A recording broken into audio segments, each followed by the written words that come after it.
It's Saturday morning in Italy, and you're listening to the Magic Towns Italy podcast. Happy Saturday, everyone, and welcome back to the Magic Towns Italy podcast. This week we have a special guest, Jasmina Wanders. She's just 24 from the UK, and at some point decided to pack up her life and move to Italy. First to Mantova to study architecture, and now to Noto in Sicily, where she works as an architect and she has this journey online along the way. I'm 24 as well, and I really think Jasmina is a great example of what our generation is about. This kind of, revolution we are going through, the new values shaping the choices we make. So in this episode, she tells us how it all started, what pushed her to leave everything behind, what it took to find work in southern Italy, and how things are going for her now. So yeah, enjoy the conversation. Hi, Jasmina. Hello, nice to meet you. What drew my attention is that you completely changed your life at such a young age. And also, you basically started a new career there in Sicily. So, how was the process? Like, tell me a bit about your story. Who was Jasmina before Italy? I first moved to Italy, in North Italy, to Mantova, because I moved there to study my master's degree there at the Politecnico di Milano. And well, I've always dreamed of Italy. I've been on many holidays with my family and I always loved it. I felt happiest there, but I never thought it would be a possibility, largely because of the stereotypes with Italy, thinking, it's difficult to make such a big move. I didn't dream of a possibility of that. But I did an Erasmus exchange in Paris when I was 20 years old. So during my bachelor's degree from England, and there I met lots of international students. It was my first time living abroad. I gained a lot of confidence during that experience. I had a lot of self-development in that time. And I think I realized my own capabilities in that period and what I could do if I dreamed big enough. And also I met students from Italy who were there. And so I heard from them about their university, and it started giving me these ideas of links of how I could make this life possible for myself. So when I was graduating from my bachelor's, I applied for my master's and I got accepted. And so I moved to Mantova because my course was specialized in historic architecture renovation and the campus was there. So I lived there for 2 years. And yeah, it was also an experiment for me because everyone always says, oh, Italy on holiday is different to the reality of living there. It's not the same. It's over romanticized. But after those 2 years, I loved it more than ever. So I knew I wanted to stay, but I didn't know where. So I was very open-minded and thought where I find work, that's where I'll go. And I just sent my architecture portfolio all across the country. And in the end, yeah, I got accepted in a studio in Sicily, which even that is very strange because that's the stereotype within Italy of there not being work. So in the end, that's where I got accepted by a studio where I felt most connected to the people because we did interviews and I just liked their way of thinking and working the best, their projects and the lifestyle. So everything came together. And yeah, I moved here 9 months ago. So I've not been in Sicily for that long. 9 months ago. Wow. Yeah. You're still your new adventure, basically. Exactly. So it was 2 years in Mantova and now 9 months here. So almost 3 years in Italy. In total, it's quite long. That's wow. I completely agree with you because I did an Erasmus exchange in Lyon in France, and I had the same exact feeling. I don't know why, but when you're abroad and you do such an experience, you realize that, yeah, you're capable of doing whatever you want because you're already doing something big. Moving to a new city takes a lot of courage, having to make new friends, settle into a new university. I mean, it's a lot, but it's nice because it gives you a chance to discover a new side of yourself. Yeah. So I think when you're put outside of your comfort zone and you're in a place where you have no prior connections, nothing to bias who you are, you really rediscover yourself. It's the first time you're alone and who you are in that moment is who you are. It's not based on your school or based on your friends or based on whatever connections you have in your hometown growing up. So you have the space to grow and move forward, which you wouldn't have otherwise considered. Also, like the taste for adventure and speaking a foreign language and those things that I love in my life and I wanted to continue having. So I saw some videos of you speaking French and Italian as well. How many languages do you speak? So French, Italian, Polish, because I'm half Polish, and I'm learning Spanish, a bit of Spanish, but not much. And did you move here knowing the language or without? Well, during COVID, I had started learning Italian because of the free time, and I was thinking far in the future, maybe one day I'd be able to move, but with Duolingo. So my knowledge was very beginner level. I could understand quite a lot because I to learn in my own free time in England as a hobby. I would follow Italian recipes, listen to Italian music. I started watching some TV series and things. So it's like my understanding was okay, but my communication was awful. But I think those 2 years studying, well, the degree itself, I should clarify, was in English, because lots of universities in Italy offer university degrees in English to attract an international range of students. But living there allowed me to pick it up gradually. When you go to the shops or making Italian friends and things like that, slowly it soaks in. So it was useful to have that time to learn without pressure, so that by the time I wanted to actually start my life in Italian, let's say moving here, working in an office where everyone speaks Italian, like I was ready by that point. So yeah, I had those 2 years to learn. No, but I absolutely agree. I mean, you learn by doing, by talking. And also I think that Italians in this sense are pretty open. Like you can talk to anyone and they will be happy to talk with you. I think, yeah, Italians are very, very happy when someone makes an effort to speak Italian. Even if you don't know much, it's rarer for foreigners to learn Italian. I think that's why. So if there's someone who's choosing to and making the effort, they're always very happy and encouraging. So it's nice. And how was your experience in Mantua in the north of Italy compared to Sicily? It's funny because I left England thinking, oh, I'm leaving behind the rain and the cold, and I arrive in North Italy to the foggiest part of Italy, because Mantova is in the Pianura Padana, which is a very flat plain between two mountain ranges. So all through the winter, it's foggy and cold and humid, and it was interesting. So even just the weather in the south, obviously much better, sunnier. I thrive in hot weather, so I'm happy here. And again, interestingly, because moving from England to North Italy, I felt like Italians were much friendlier, opener, warmer than English people. Not to say English people aren't kind, they're very kind, but they keep themselves to themselves more. They're more reserved, there's more distance. I find it harder to make connections. In Italy, people in the street, you pass someone, they start a conversation. It's a lot more, I don't know, feeling of community. And that's even more extreme in the south. So it's like a scale where the further south you go, the more open people are. So I think, yeah, just the openness of people, the community, the attitude that's more laid back here. For example, opening times. Here, everything closes for 3 hours in the middle of the day. The whole rhythm of life is different that I'm not used to. I arrived and I wanted to go to the supermarket and it was always closed. So things like that you get used to with time. And how difficult was to start working professionally in Italy? Like, I don't know if you've noticed some differences compared to the UK, for example. I would say here, coming to work, I feel like I'm coming to hang out with my family or friends. In England, it's very much you clock in, it's very strict and professional, and people like might make some small talk, but you never build real connections with people. That obviously I can only talk from my personal experience, because whenever I talk about this, people start to get annoyed and say, "Oh, it's not like this, it's not like that." Yeah. In general, from my experience in England, it was like that. It was much stricter, less flexible in terms of like the rules are the rules and they always apply. Here, obviously we have our hours, but if you come a bit later or you need to leave to do something important, I don't know. For example, I've recently moved and I need to go to sort out my Wi-Fi, sort out some things. I'm allowed to leave work if I need to and do what I want, because they have more respect for the balance between personal life and work life, and they don't want you to get stressed or suffer because you have to be there. It's like, as long as you get the work done when it needs to be done, it's fine.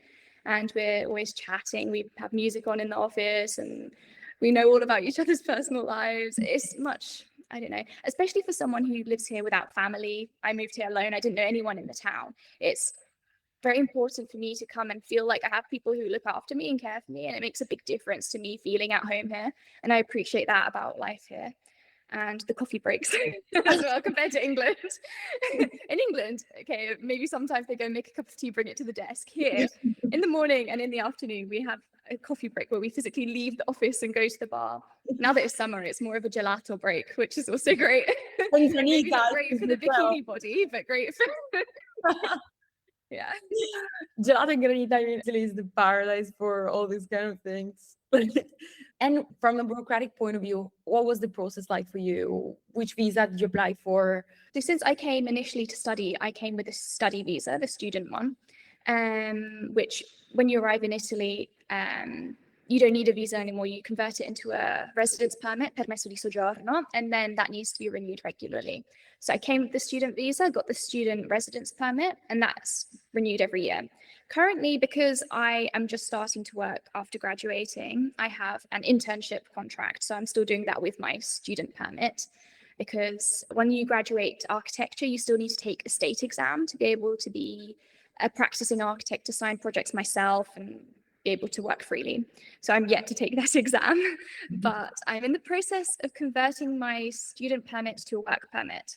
So it's possible once you arrive and have the student permesso di soggiorno to go through a conversion process, which has several stages. So I've sent my documents through the immigration portal online, and I need to wait to receive the nulla d'osta. And when I get that, I can then apply normally at the questura. And then once I get the work residence permit, then as I understand, I'm not the most informed person with these things, always confusing. But once I get that, that's renewed every 5 years, as opposed to the student one, which is every year. So it's something that lasts longer. So I'm in the process of doing all of this, and fingers crossed it all goes well, because after Brexit, it's not easy for me to be here. I mean, there's already plenty of stuff that you're doing. You moved to another country, you started a new work. I imagine that also finding an apartment, all these kind of things must have been pretty tough. So one thing at a time. Yeah. I mean, I have to convert it soon because it needs to be converted before the student permit expires. My student permit expires in August, so I have like a deadline now that's stressful and I need to get it done. So I'm in the first stage waiting for the reply. So it's like in process, and it's something that stresses me out. But I think living in Italy, you learn that sometimes you just have to let go, because there's a lot of things in the bureaucracy that you can't control, and you just have to wait and hope. And things always seem to work out. So just, yeah. I think it's about waiting and asking a lot of the time, like the same question to the same people, because sometimes they forget. And it's one of those things that seems very overwhelming, and is overwhelming when you go through it, but you just have to think one step at a time, one document at a time, even in the process, because I had to pull together so many different documents to make the application, and each one seems impossible when you think of the big picture. But just thinking one at a time, taking it step by step, then eventually you get through it and it's okay. Yes. And how did you find your apartment in Noto? I'm very lucky in the sense that my apartment here is provided in my work contract. So my boss sorted it out for me, which is a big lifesaver, because in Noto, in recent years, it's changed a lot. It used to be very quiet, empty, property prices were very low, but there's been a boom in tourism. It's becoming very elegant. Even this year, there are several palaces that are being renovated to be turned into luxury hotels. So it's going through a really big economic shift, especially because of the foreign market that's been attracted here for the low prices. So now property prices have just risen up dramatically because of the international investment. All of the apartments now are becoming holiday homes, holiday apartments, Airbnbs. And so to find a long-term rental apartment is very difficult, because obviously for the locals, it makes sense. They earn a lot more money charging tourists for short-term rentals as opposed to long-term rentals. So I'm lucky that I didn't have to look and I got it through work. Yeah, especially now that Noto is one of the towns in Italy where retirees can pay just 7% in taxes. So I imagine there are more and more people interested in buying property there. And what's the cost of living like there? For me, Noto is still cheaper than, well, definitely than England, and also compared to North Italy. But the people here say it is more expensive compared to other towns in Sicily. It is, because if you travel even to just Avola, which is a 15-minute drive away, already you can see a difference in small things like the coffee price, granita price, things like that, supermarkets. So here it is slightly higher, but in general, considering my salary is quite low, I still live very comfortably, and I would say the quality of life you get with value for money is very high compared to how I would be living in the UK. And you said that you applied for many jobs, waiting for your perfect match, let's say. What do you like the most about Noto as an architect as well? What fascinates you most about Sicilian architecture? In terms of the architecture, I feel very inspired by the cultural context, the richness and the history of Sicily, because it's gone through so many occupations. So it's been under Norman, Arab, ancient Greek, Spanish rule, obviously Italian as well. So there's all of these different cultural influences, each place with its own architecture. That means when you look at Sicily, it's like you can read through a walk in the street how it's been influenced over time. And for me, that's really fascinating, because a big inspiration for me as an architect is what I see in my travels, going around Europe, around the world, and seeing different styles and how they link to people, how connection between places and people, and how you can read that in the physical buildings.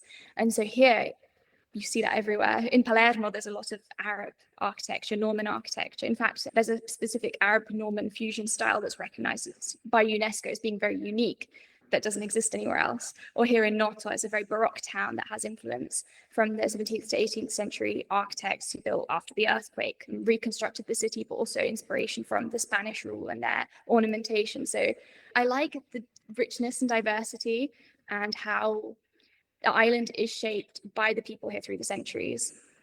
It's a mix of everything. And for me as well, because I was born and raised in England, but my mum is Polish and my dad is Albanian. So I don't see myself as having one cultural identity or being one specific thing. And in a very abstract way, I relate to the island. So I like to see that reflected in the place as well. So I feel connected to it in that way. I didn't ask you where you're from in the UK. Even this is complicated because I've lived in several different towns in my life. So first in Luton, which is not a very special town. It's mainly known for the airport. Then I grew up in secondary school in Leigh-on-Sea, which is quite close to London. And then the last 4 years I lived in England was in Bath, which was my favourite town out of all of them because it's also very historic and it was a beautiful place for me to start studying architecture. And yeah, I loved living there. And what brought you to Italy to continue your path in architecture? Like, what were you expecting before coming here? If there was something specific, I don't know. I think, yeah, I was looking for a lifestyle that when I was in England, I was never satisfied with my life. I survived through escapism. Like I would get through what I had to do, whether it was work or studies or day-to-day life by dreaming of something else, whether it was like a trip that I had and I would plan it and research it and be constantly living outside of my current reality because I was never satisfied. It was like I was just waiting all the time, but I didn't know what for. And when I came here, I was looking for a life doing things that I like. Here I can go to the sea in the weekend with my friends, to the beach. The weather allows for it. I can sunbathe in I have 3-hour lunch breaks and I go for walks and I go and sunbathe. And like I said, people here are very relaxed. So we go out for coffee and it's slow and it's just living in the moment a lot more. I don't survive by daydreaming anymore. I survive in the moment. I'm doing things I like. The sense of community here is also something I was looking for. In England, it's rare to even know your neighbors from my experience. So like there's this lack of feeling connected to other people and I never felt like I belonged. Here, I've been living here for 9 months and have more friends than I ever did it living anywhere else. I know so many people. I don't even have the time to see all of the friends that I've made, keep up all of the social connections. Yeah, exactly. So it's just, I feel like people, I don't know, make more of an effort to make you feel welcome. And there are genuine connections that you build very quickly with people. It feels more human. I think I was looking for that. I'm trying to find a way to express myself well. It's hard to describe in words. It's just a feeling you have when you're here that is human and things are raw and not always polished and perfect. Sicily is a very chaotic, raw country. It's not. People complain about the mess and the dirtiness. I think it's the side to the island that comes from its realness. And that's something that I enjoy here. Like I said, my salary is lower than it would be in the UK, yet I feel more satisfied because I'm not living to buy 10 Chanel bags. I'm living to have the experiences day to day that I have here. The landscape is beautiful. It's a different way of living that's more about quality of life and having good food, good company, enjoying being outside, outdoors, free experiences, going to the mountains, to the sea, than looking to just make money to be able to travel somewhere else. Yeah, I think this is something really important that's changing, like a kind of revolution our generation in particular is going through. That in the end, the thing that matters most in life beyond everything, beyond all those routines they drill into us, is that you are truly living your life, having experiences that enrich you, because that's the reason we are here in this world. And when you said you stopped daydreaming and started living in the present, it means you are definitely in the right place for you in this moment. So yeah, what's better than that feeling? Yes, for sure. Which is actually something I didn't really think about until now saying it, that I'm kind of talking through my thoughts and realizing them as I'm saying them. But yeah. And given that we mentioned social media, once you started talking to social media, when did you feel the urge to express yourself and talk about your journey in Italy? This is kind of an interesting topic because I started when I did my Erasmus in Paris many years ago, but with YouTube. So I started vlogging because this was at the very end of COVID. So travel was limited. You needed to have a health pass to enter. We were wearing masks. So during my 6 months in Paris, was not able to go home, see my family. And I was basically making video diaries that I put on YouTube for my friends and family to see, also for myself to remember the experience. But it was more of a personal thing. I wasn't thinking of an audience as such at that time. And I had the Instagram account connected to it that was at the time a photography account, that when I traveled, went on holiday, did things, I love taking pictures, I always have. And so I just put some photos on there. But again, it wasn't really thinking of sharing a specific story or growth or building community. It was just me putting things somewhere. um, and then when I moved to Mantova to do my master's, I just stopped doing it because there was so much happening in my life that I put it to a side. I didn't have time and I didn't really think or feel the need to do it. So it was something that was on pause. And then I moved to Sicily very, very end of August. And in September, I was living my life, sharing things to my private Instagram account and showing my close friends my life here. And they were saying, oh, you should start sharing it with more people again because you're doing so many fun things. It's so beautiful. And you have so much that people would be interested to see. And so that's when in October, I revived my Instagram account. I refreshed it, got rid of all my old stuff and was like, okay, now I'm going to start properly and show people the real Sicily. And this was very important to me also because there are so many stereotypes that are just wrong or false. So I get the weirdest messages from people living like now through this account where people ask me like, do you have medical services in Sicily? Or like they say to me, oh, it's way more civilized than I realized. Or things like the strangest things people send me because they have a distorted view of what Sicily is like that isn't the reality. And so I love sharing my life here to show people the authentic experience that I have living here and what is possible. Also, again, because of the stereotype that there's nothing to do, especially the North Italians. When I said I'm moving after my studies to Sicily, I found a job. Why? There's nothing there. There's nothing to do. It's boring.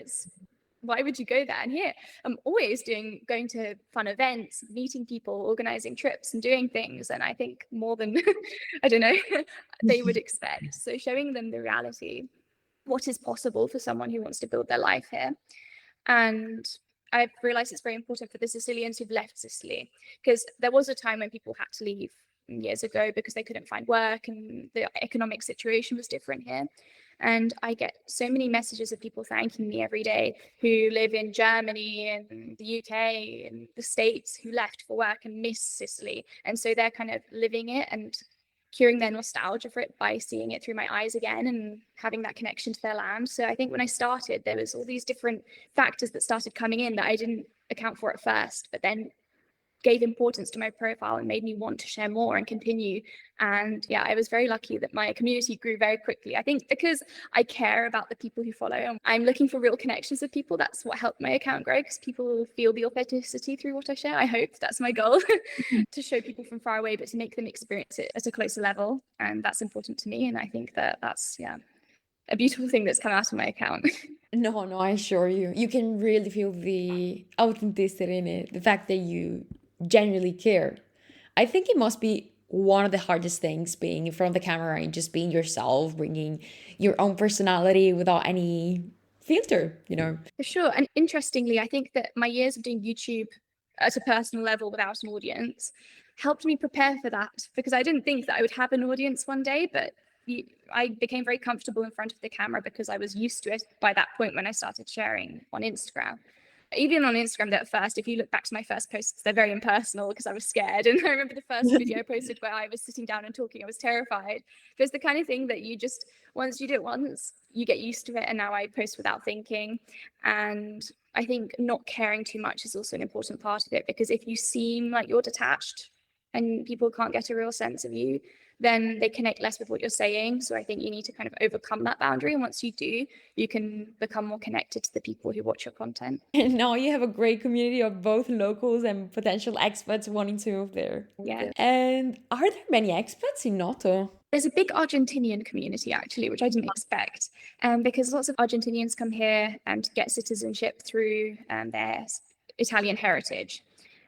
Which I think the laws have changed recently, so it's more difficult now, but there are loads who came during the period when it was very easy, and I think they had to work here for 6 months and they could get their citizenship. So I have lots of Argentinian friends, which is another interesting cultural connections I've made since coming here, because I've learned a lot about the Argentinian culture and tried different foods and things, and yeah, that's been fun. Okay, well, you also speak the language, so that's great. Learning, yeah, that's a good thing. I can start learning Spanish with them now as well, so... And how do you move around? Like, do you need a car living in Noto? That's my difficulty right now. That is giving me a headache because in Mantova, I appreciated very much the fact that it's very easy to get around by train. I traveled a lot in North Italy to Cinque Terre, to Rome, Milan, Vicenza, Verona, everywhere by train. And the connections are very easy. The tickets are relatively cheap to get around. So it's very convenient. In Sicily, it's a whole other story because there are some buses and trains, but they're not very reliable. The hours are very limited. The connections are not very good at all, even by car. There are very few motorways in Sicily. So, for example, for me to get from Noto to the Palermo side, I have to go all the way up to Catania and then around. So you have to go around the whole island to get where you want to go. It's very difficult to drive, and I don't have a car because I've been a resident in Italy for over a year. And after a year passes, you need to convert your driving license to the Italian one to be able to drive. And so I'm trying to sort that out, but the bureaucracy is always full of problems. Say at the office in Siracusa that deals with this, my local one, the lady who does it has been pregnant. So it's been closed and people are waiting for over a year. And so when I want to apply, they say, oh, we're not taking new applications because we have a backlog, and it's a whole ordeal. But it's something that can be resolved and will be resolved. And yeah, for now, I need to ask. Luckily, I have lots of friends who are happy to do things together, and so I can get around by car with them. But I would say in Sicily, a car is essential because there's not really many other ways to get around. Is the city far away? So from where I live now, you can't get there without a car, let's say. With car, it's like a 15-minute drive. So it's not bad. And in the summer, they have a bus service that they do for tourists to get there, but it's not started yet. So I can't get to the beach now without a friend. You'll be the passenger princess. Exactly. And it's fine because I mean, I know that it's just me starting out and building myself here. So I'm not, at least I hope next year I'll have a car and I'll be able to be more independent. Yeah, sure. And is there anything from the UK you miss? And on the other hand, something about life in Noto that now you couldn't imagine like giving up? In general, well, with England, there's not something I specifically miss that would make me want to go back. My family, I miss very dearly. But like I said, my family is also kind of a mix. I don't have all of my family in one city in England. They're spread out. So it's not that I have one place that feels like home there. But if I could just bring them all here, that would make me happy. But in terms of the country, I will say the one thing that I miss recently more is the parks, the green spaces that they have that are more integrated in the cities, because you feel more of a connection to nature, or I did living in England, and now you would love to go to the park to read and sit outside. Here, they have piazzas where you can go, but within the cities, there's not many green spaces, or at least in Noto, where I can go to. So you have to drive outside to the countryside or the sea. And like I said, without a car at the moment, I feel more that disconnect from nature, which is kind of difficult, but it's not a deal breaker for me. I can live with that. And I think something I would miss if I left would be the feeling of community, because it's a small town where everyone knows each other. And I feel like there are so many people looking out for me, like I have family here, even though I haven't been here for long. And I think if I lived somewhere else, I would miss the spontaneous conversations you have with people when you're out and about, and just people who feel genuine warmth towards you, and you can feel that when you talk to them. And that's rare.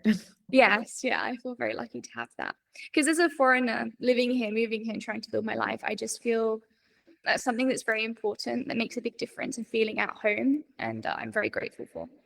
Absolutely. Especially at a young age. I mean, it's always good to know that you're involved in a community and with people that care about you. And do you think Sicily changed you as a person? And if so, in what way? I used to be a very uptight person. I suffered from anxiety for many years, and I used to be too stressed about everything. And I think living here has taught me to just let go and relax and not worry. Like before, I used to have a problem with productivity where I felt like I had to fill every single second of the day doing something. If I didn't, I wasted my time and I would feel guilty. Here, I feel like time in itself is a luxury, and letting yourself do nothing is a gift to yourself. So now you see Sicilians all the time, you go for a walk and they're just sitting on the benches and the piazzas doing nothing. They go for a coffee. They let themselves live. And I think I also now let myself to just live and not feel the need to be overproductive. And yeah, I I let go of that stress that I carried for so many years. Things like, for example, maybe it's a bad habit I've picked up, that I'm not necessarily always perfectly on time. I used to arrive early to things because I was worried about that. Now I'm much more chill. I know other people will be late, and I'm also taking my time doing things more slowly. And do you think that this is that different compared to the north of Italy? Like even your lifestyle, you lived there for like 2 years, so maybe you notice some differences. yeah, I think even with that, people live life more slowly here in a more relaxed way. There's a Sicilian phrase, in fact, that's comu veni, cunta, which is as it comes, that's how I will tell it. And it's basically them saying that they accept whatever life throws at them, whatever is going to come their way, and they don't worry about the future because you can't control it. And as it comes, that's how then they'll recount it to others, and that's how they will live it. And I think that's a beautiful way of summarizing that Sicilian concept, that it's like there's no point stressing about something that you can't control because it's just going to have a negative impact on you. You've got to just take it as it comes and go with the flow, and however it will come, you'll resolve it and you will carry on and you will live and it will be fine. And I think in the north, people are slightly more English in their mindset, that they do stress a bit more. Places like Milan specifically are more city lifestyle, more urban, and they do move faster. Here it's just focusing more on living in the present and enjoying it, and the future will come as it comes. Yeah, that's true. I lived in Milan for 3 years for my bachelor's degree, and before that, I lived in a small town in the Veneto. And yeah, when people say, oh, in Italy, everyone takes it easy and blah, blah, blah, I always say it depends. It depends on where you are, because that's not always the case. Like in the north, very often it's not like that at all. Like I grew up in a family that was always rushing to work, always on the go. And sometimes I catch myself falling into that same pattern. I'm always like, okay, I have to fill out my schedule. Am I wasting time? But yeah, when I travel to the south, I love Sardinia a lot. I really notice how things are just slower, and that's beautiful. Yeah, I think it's when it's something you've not grown up with, you appreciate it more as well. So I think as well, local people here don't necessarily always realize it. And talking to them, comparing experiences is always interesting to see that side as well. And yeah. What advice would you give to someone in their 20s who dreams of completely changing their lives and moving to Italy? I would say life is temporary, which is kind of like a scary thing to say, but it's going to end one day.